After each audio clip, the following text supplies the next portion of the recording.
तो हेलो नमस्ते प्रणाम हर हर महादेव। तो कैसे हैं आप लोग से हम फिर से एक बार मेरे बिहारी चंदन ब्लॉग में आप लोग का स्वागत है। हम आप लोग को ये बता दें कि पावर स्टार पवन सिंह और नीलकमल सिंह दोनों एक साथ फिर से आ रहे हैं। आप लोग पहले ये वीडियो देखिए फिर मुझे बताइए।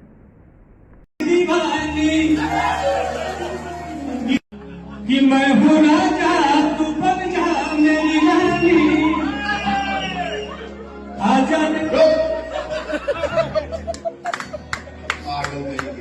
ये क्या बोल रही है तू?